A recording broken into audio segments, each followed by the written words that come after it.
নিয়ে আবারও খুব গুরুত্বপূর্ণ আপডেট। তো ভিডিওটি 1 সেকেন্ডের জন্য স্কিপ করবেন না, পুরোটা দেখবেন।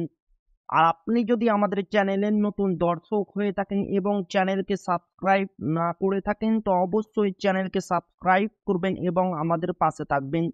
তো ভিডিওটি শুরু করা যাক। এপ্রিলেই মহার্ঘ ভাতা নিয়ে জোড়া সুখবর। আর মাত্র 4 দিনের অপেক্ষা সরকারি কর্মীদের। আর মাত্র 4 দিন, তারপরেই কার্যকর হবে 4% ডিএ। অপেক্ষায় রাজ্যের সরকারি কর্মীরা। সুপ্রিম কোর্টেও শুনানি 22 এপ্রিল। বাজেটে রাজ্য সরকার সরকারি কর্মীদের জন্য 4% ডিএ বা মহার্ঘ ভাতা বৃদ্ধির কথা ঘোষণা করেছে।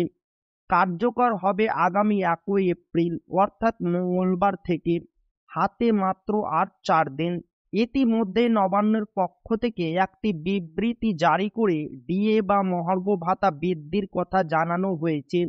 সুপ্রিম কোর্টে আটকে রয়েছে রাজ্য সরকারি কর্মীদের ডিএ মামলা। পরবর্তী শুনানি 22 এপ্রিল। এই অবস্থায় রাজ্য সরকারি কর্মীদের কাছে এপ্রিল মাসটি বড়ই আশার। কারণ রাজ্যের সরকারি কর্মীদের একাংশের ধারণা পরবর্তী শুনানিতে কাটতে পারে ডিএ জট।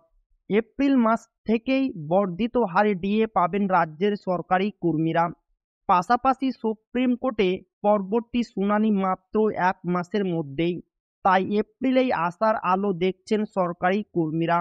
এবার ডিএ মামলায় সব পক্ষের আবেদন মেনে নিয়ে সুপ্রিম কোর্টেও মামলাটিকে টপ অব দ্য বোর্ড তালিকায় রেখেছে। তাতে রাজ্য সরকারি কর্মীদের আশা গুরুত্ব দিয়ে মামলা শোনা হবে। রাজ্যের সরকারি কর্মীদের দাবি কেন্দ্রের সঙ্গে সমহারে মহার্ঘ ভাতা, কিন্তু তাতে রাজি নয় রাজ্য সরকার। 4% হারে ডিএ বৃদ্ধির করায় রাজ্যের সরকারি কর্মীরা 18% হারে ডিএ পাবেন। কেন্দ্রীয় সরকারের কর্মীরা 53% হারে ডিএ পায়। তাই 35% ডিএর ফারাক রয়েছে।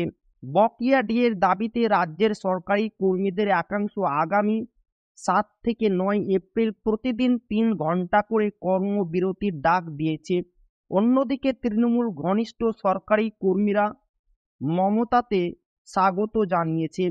তো এই ছিল ডিএ নিয়ে খুব গুরুত্বপূর্ণ আপডেট, যা আপনাদের মাঝে শেয়ার করলাম। তো ভিডিওটি ভালো লাগলে অবশ্যই আপনার বন্ধুদের শেয়ার করবেন, যাতে তাদেরও উপকার হয়। আর আপনি যদি এখনো আমাদের চ্যানেলকে সাবস্ক্রাইব না করে থাকেন, তো অবশ্যই চ্যানেলকে সাবস্ক্রাইব করবেন এবং আমাদের পাশে থাকবেন। তো আবারও দেখা হবে ডিএ রিলেটেড খুব গুরুত্বপূর্ণ ভিডিওতে।